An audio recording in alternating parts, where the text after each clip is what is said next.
Hello there folks, I'm Dan Brown from Sort of Interesting, and today I'm going to be changing the tyres on my good old Mango Bike's Fixie, as well as just having a general chat about maintaining your bicycle. As you can see, I've got two nice brightly coloured bike tyres at the back there, and if you haven't seen my bike then, well, get your sunglasses ready now. And there you have it, and hopefully you can now see why those bike tyres I just showed you inside are going to fit right at home. I don't want to do too much speaking outside because it's pretty windy out and it'll interfere with the recording.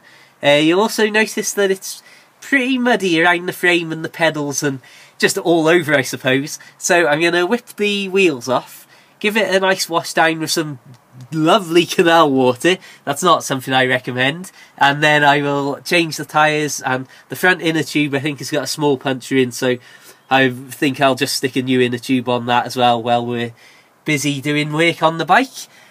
Something I will note is, as you can see, the towpath there is pretty muddy, and that's why I don't try and keep this bike in perfect, I don't know what you'd say, pristine, very clean condition, because it doesn't really stand much of biking down this sort of condition towpath before you get some serious mud building up.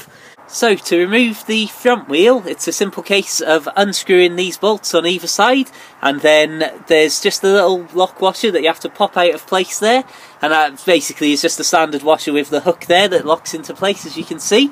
On the back it's a similar setup. We have to obviously unscrew those on each side, and then you also have the addition of the chain tensioners here, which basically are used to pull the whole wheel back once you put it back on, and that then takes up all of the slack from your chain, and hopefully it shouldn't be too loose. I mean, that's pretty much about where I would want it, maybe slightly tighter.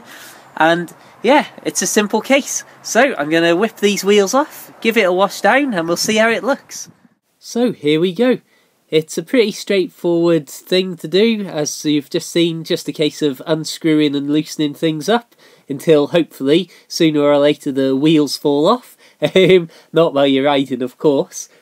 I'm not sure why on earth I didn't flip the bike upside down so that it was a lot easier to handle, which is how I always do these things and how it should be done. So please ignore the way I'm doing it there.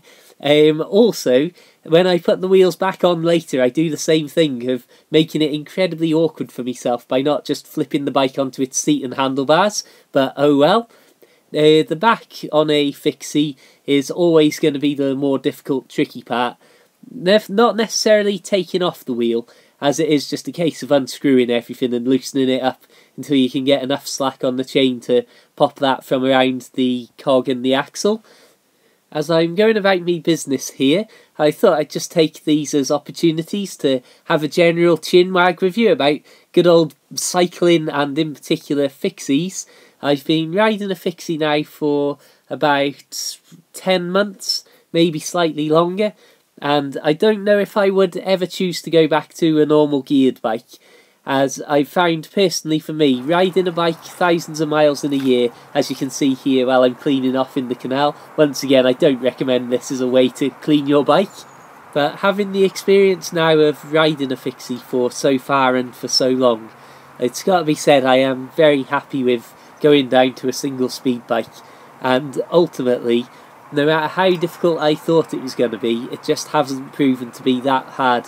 And in the worst case scenario, if I do find an extremely steep hill, then to hop off and push a bike a little bit up a hill is far more preferable to me personally than it is to have all of the gears back, all of the weight associated with a mountain bike or a full geared road bike, and also the general maintenance and the extra little things that you have to go wrong, basically. I mean, you're looking here at my bike, it's got one gear and one brake and then two wheels, and that's all of the moving parts basically. And so once you add that as a consideration, the time that I spend maintaining this bike is absolutely minimum. I mean, this is the first major thing that I've done, replacing the tyres in 10 months, like I say.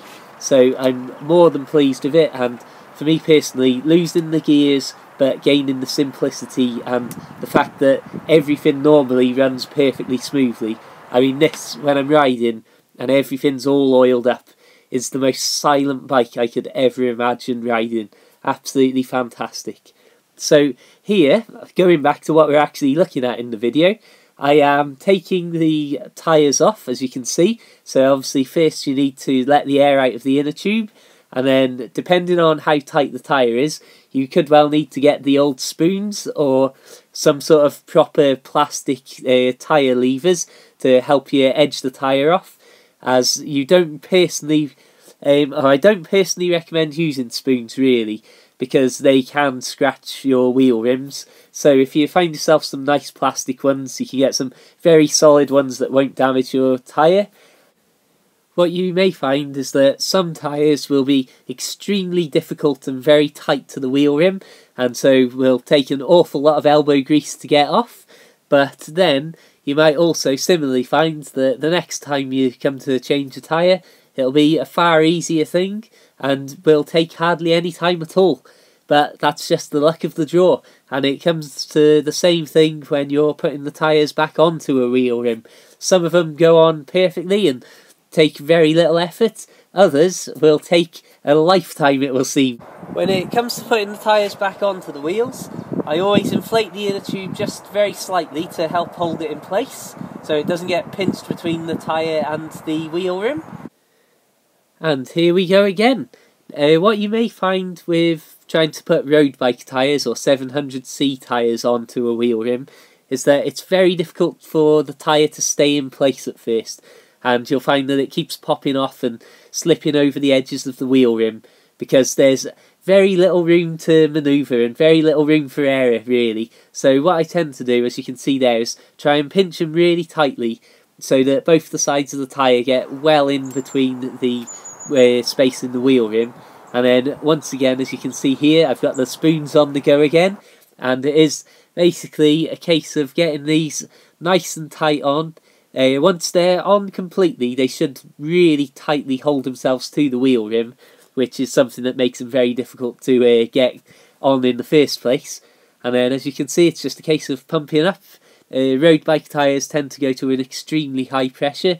In this case, I'm putting these to about 110 psi, but it'll say on the tyre wall itself what you should inflate them to, or certainly a maximum that they should be inflated.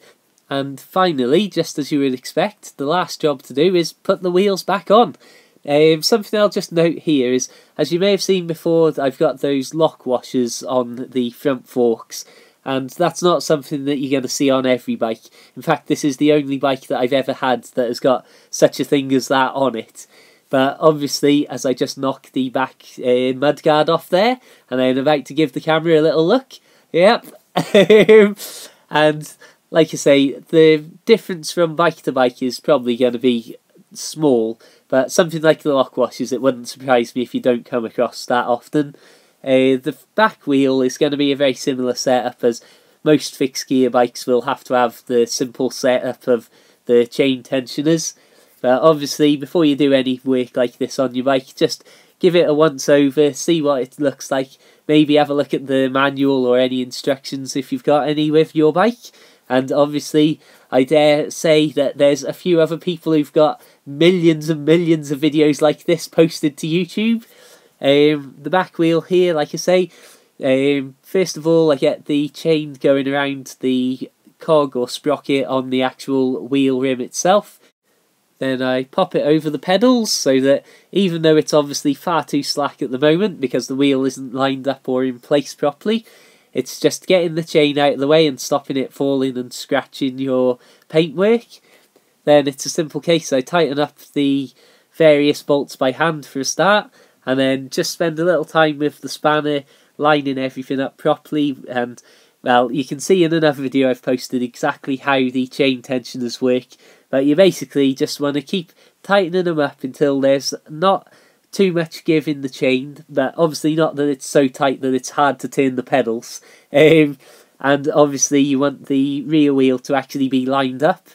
So, as you can see a boat going past in the background there, this video's pretty much coming to an end. Like I say, just make sure the wheels are actually lined up and centralised, as I've certainly fallen into that trap before. And really, let's have one final look at how a nice clean bike looks. So, as this day has got grimmer and greyer, the bike is at least finished. I may be covered in water and mud, but it's got to be said, we've got 2 brand new tyres on, everything's all in working order, the brakes are back tightened up. Just a case now of putting a little bit of oil on the chain and hopefully having many more months of pain-free riding. So, that's been a very quick look at general Fixie maintenance and just changing the tyres over. Check out my other videos where I've got a lot more general just riding a bike commentary videos. And well, hopefully I will see you around soon.